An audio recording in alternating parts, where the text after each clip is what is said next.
we've been bringing you exclusive and special coverage of the American election, and we continue particularly for the next 30 or so minutes. And joining me via Zoom from California is Edwin Kaparuru, who's our American living in the United States and living in California, and he's going to give us a sense of how things are there. And we're also joined by Sophie, Mokoena, our foreign editor, and our US correspondent Sherwin Bryce-Pease, who's been watching the numbers for us. Let's begin with you, Sherwin. What's the picture looking like at this stage?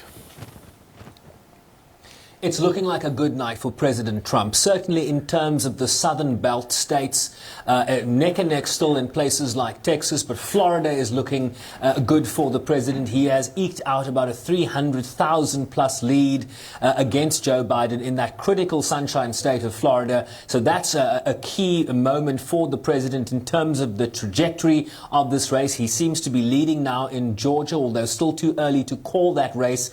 Biden enjoying a slight lead, Peter, in the state of North Carolina, but it's a slim lead, and that could change at any moment. It's also neck and neck in the key swing state of Ohio. We've got about 20% of precincts reporting in that critical state of Pennsylvania. The president is leading in Pennsylvania, but at 20%, it's still very, very early to call. What Joe Biden will be hoping for at this stage is the resurrection of that blue wall. We've been talking about Pennsylvania, Wisconsin, and Michigan, Minnesota, and now possibly Ohio in play. Those are some of the states. If Georgia falls to Trump, if Florida falls to Trump, neck and neck, as I said to you, in Texas, Nevada and Arizona will come through a bit later because he's been in touch, certainly in terms of Arizona, the former state of the late Senator John McCain. That will come in later because it's one of the western states. But really, so far this evening, there is a sentiment that says Donald Trump is doing better than expected, certainly better than some of the polls we've been analyzing over the last number of weeks. But it's still too early for us to call. I can tell you now that Joe Biden has about 126 electoral college votes. The president of the United States has about 76, but seems to be trending well in Florida. If I turn around here, Florida, of course, has 29 electoral college votes, so that'll put him over 100 certainly. But really, in terms of the swing states that are so critical, the president in touch here, doing better than expected than the polls would have suggested, but I think it's going to come down to that blue wall, Pennsylvania, Michigan, Wisconsin, and possibly Ohio, where Biden seems to be doing better than expected, but the president very, very much in touch in Ohio, Peter.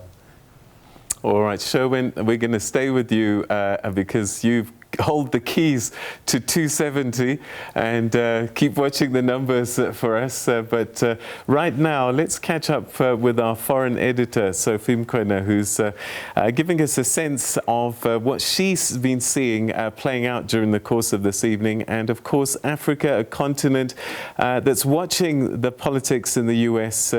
Sophie?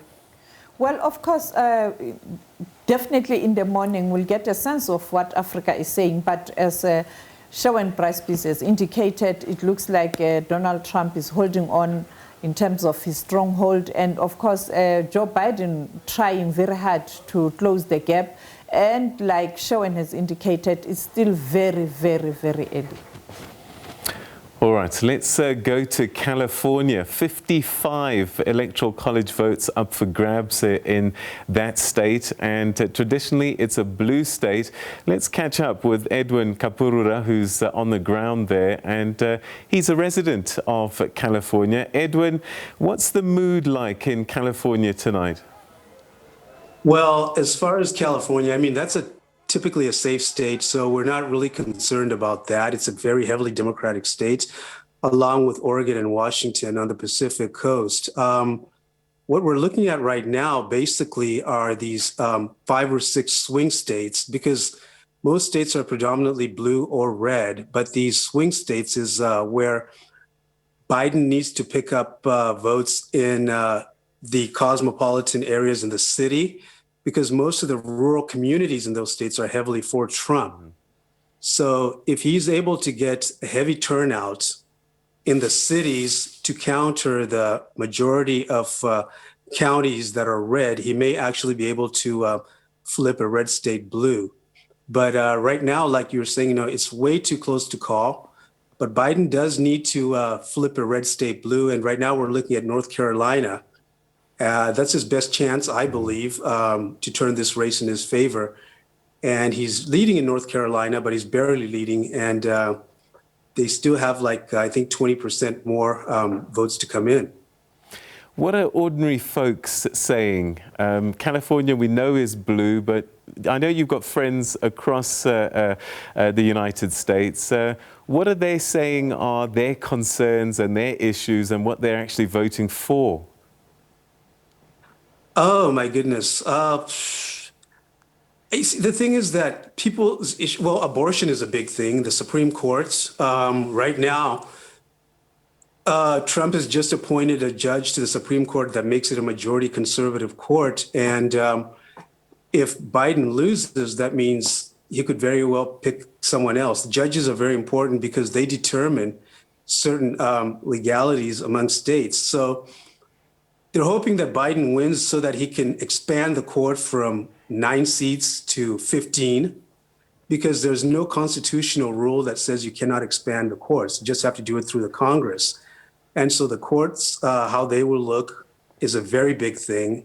And I just think that, a lot of people, my friends, just think Trump is very reckless. And as far as race relations go, he has been some people would say that, he has a soft spot for white nationalists because he doesn't condemn a lot of things that they've done. And so these are important issues for people of color. And so definitely we're looking out for that. And the courts, because federal judges are appointed by the president with the Senate. So we have to make sure that if Biden does not win, at least the Democrats retake the Senate. That way Trump has to compromise with Democrats. That's what I see right now. All right, stay with us, Edwin. We're going to carry on chatting to you, but Sherwin, a big question for you. Again, we tend to forget, actually, that there is a Senate race that's playing out as well, and there's a good chance that the composition of the Senate might change as a result of this election, and all because of Donald Trump. Well, I can report, Peter, that we have one Senate flip already in this election cycle. The state of Colorado has elected John Hickenlooper, and there was a Republican incumbent. So in terms of the 4 seats that Democrats need to flip in terms of taking control of the Senate, they are one to the good. In terms of flipping the seat in Colorado. Of course, also very hopeful that they'll do that. Have a similar night in the state of Arizona. North Carolina is looking like it's still in play in terms of flipping that seat, and a couple of others. But I can also tell you that in terms of the projections we are seeing, Democrats will retain control of the House of Representatives. So still too early to make a call on the Senate, but certainly in terms of the House, where Nancy Pelosi is, of course, the Democratic Speaker, it looks like they'll retain the House. The Senate is still too early to call. And, of course, a lot of these swing states in terms of the presidential race. Florida is looking like it's trending towards the president. North Carolina is an absolute dead heat. He has a bit of a lead, does Donald Trump, in Georgia. Ohio, he's now taken the lead. As you know, a few minutes ago, I was telling you that Biden was in the lead there. So these numbers change as different precincts come in. And as our guest out in California is talking about, it is very much about the cities and the suburbs that surround them in terms of Biden's viability in claiming some victories in some of the states that Trump won in 2016. And of course, central to that will be the blue wall of Pennsylvania, Wisconsin, Michigan, that region really up here, Peter. Remember, we've been talking a lot about this region, the Midwest over here. It's going to be very critical as this night proceeds, and especially now that the president has over 300,000 votes in terms of a lead in Florida. Those Midwestern states and Nevada, of course, that will come in a bit later, will be very, very critical in determining who wins this race, Peter. All right. Talking about the Senate race again still, are there people in the US who will vote Republican in the Senate and then Democrat for the presidential race, split their votes, as it were? Yeah, absolutely. I think there are certainly instances where you split your ticket, right?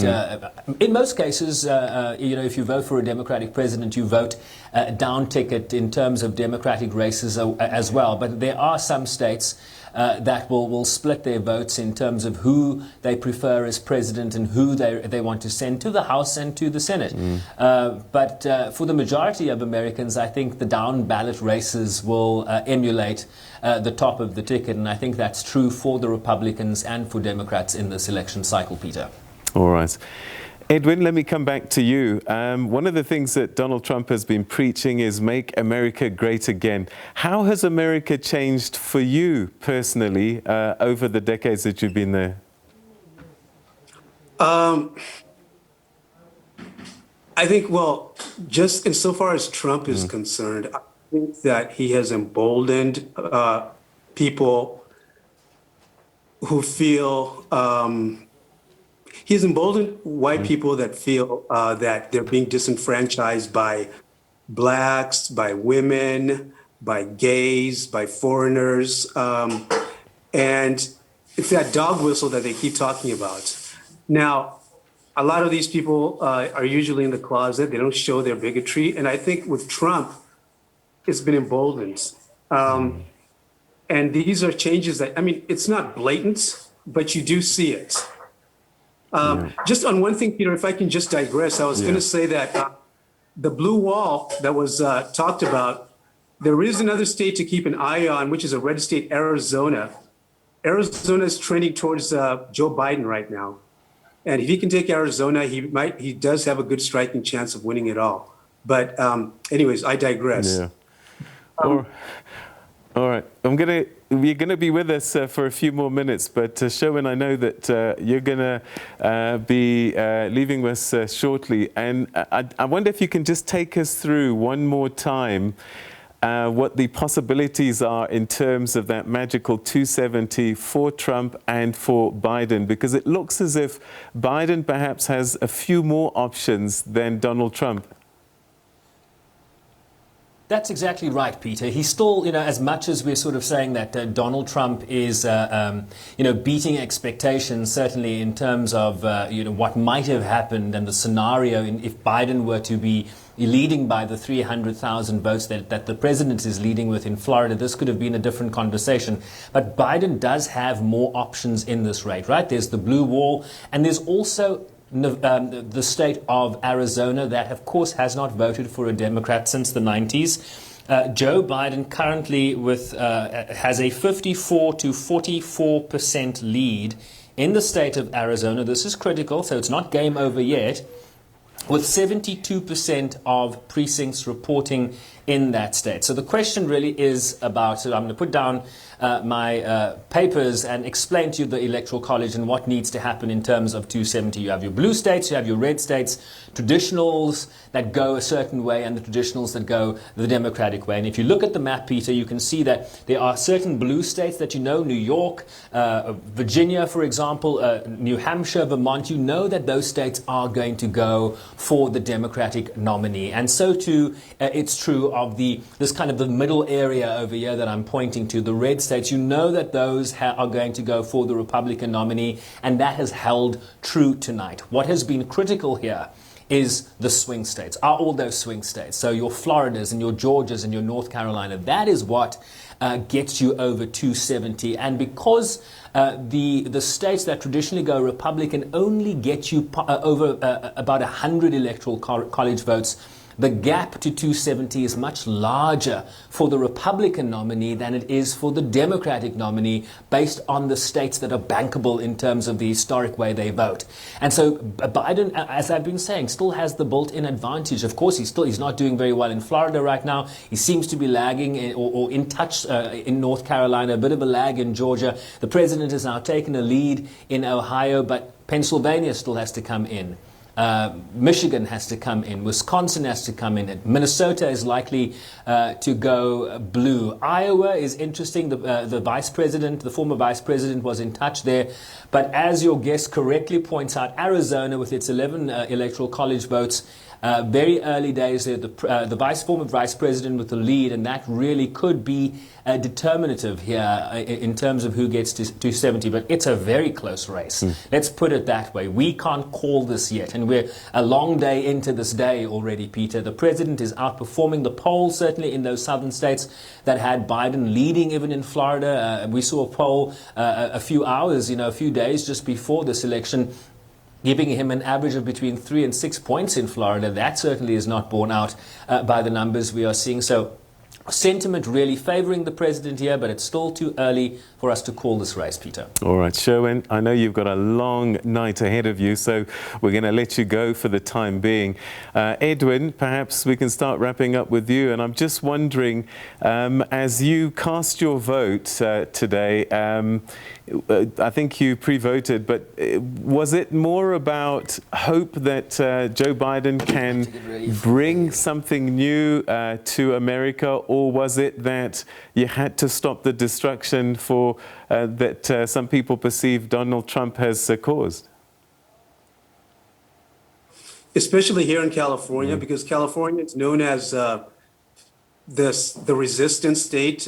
We led the so-called resistance against Trump. And so it's a combination of taking the country in a new direction, as well as stopping the recklessness and damage of Trump, because he's very loathed here. So naturally, it's a combination of both. I mean, you can just pick it. He's not popular here. We don't like him. So that's pretty much the sentiment. We just want his incompetence to stop. That's my friend Matthew. He's a brilliant guy. All right, But, Edwin, we're going to leave it there. Thanks very, very much indeed for joining us and giving us a sense of how things are playing out in California. That was Edwin Kaparuru, who's lived for a number of decades in the United States, sharing his thoughts with us in a very blue state. 55 college votes up for grabs there. So a big prize on your way to that magical number of 270. Sophie Mokoena is our foreign editor, and this is certainly one of the biggest stories internationally. Sophie, when I spoke to Professor John Stremolo the other day, he said that the American election was one of the biggest international events for us here in Southern Africa and on the continent. Your thoughts? Well, of course, I don't agree. The biggest story was COVID-19. Yeah, no, apart from COVID, sorry. Yeah. Yes. After COVID, I think the coronavirus really damaged the whole world. It ravaged the whole world. It is a big story. But, of course, the U.S. elections, a big story too, because we knew that this was coming and everyone was prepared. Some people were even preparing to go to the United States of America to cover elections. But unfortunately, coronavirus came and everything was kind of turned upside down. And I think coronavirus is still a big story. It will continue to be a big story until such time we have a vaccine. All right. I know you had this discussion a little bit earlier on at midnight when we started this special broadcast, but there's a lot of new viewers that have joined us now, particularly on SABC2, and I just wonder if you could remind us why this election is important for Africa, what's at stake, and what a win for Biden or a win for Trump might mean for us in the next 4 years. Africa is a very important region. We are part of the global village. Currently, we have a population of more than 2 billion. It is a huge market. There's a scramble for Africa right now.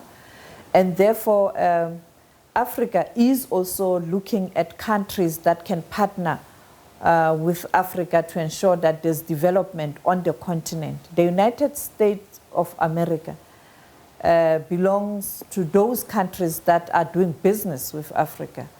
The United States of America is the biggest economy in the world. Second is China. And therefore, no country can ignore the United States of America.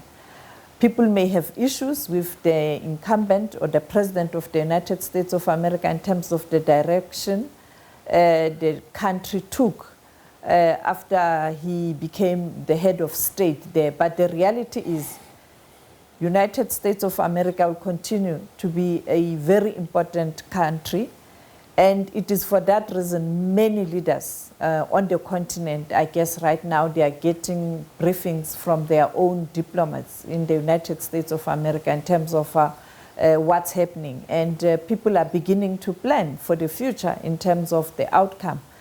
If Donald Trump is the president after these elections, it is going to be business as usual in terms of him looking inward, continue with America first. Multilateral organizations will continue to be in trouble, and the friends of United States of America will continue to struggle to strengthen the relations. For us in Africa, well, President Trump didn't really concentrate on Africa, but maybe during the last term, if he is able to retain his position, he might change tact, try to look to Africa, because you cannot ignore Africa with a population of more than 2 billion people. And the rest of the world, I think you sort of hinted already about they're watching Europe, in fact, North America as well, South America and Asia, busy watching this election. And I guess Biden perhaps gives them a sense of returning to a normal kind of diplomacy, and Trump perhaps more disruption, because he hasn't made a lot of friends over time. Well, of course, those who believe in multilateralism would hope that Biden becomes the president of the United States of America with the hope that he is going to subscribe and also respect multilateralism, particularly with his experience in the committee that deals with foreign affairs at Congress level as a senator, the previous position he was in previously before he became a VP or vice president. But of course, others would say they would prefer Donald Trump. I mean, some people think he is offering a complete new approach to issues, very forthright, clear. You can't second guess him, you know where he stands, and therefore you can really take a position in terms of how you deal with the United States of America. Sophie Mokoena, thanks very much indeed, our foreign editor.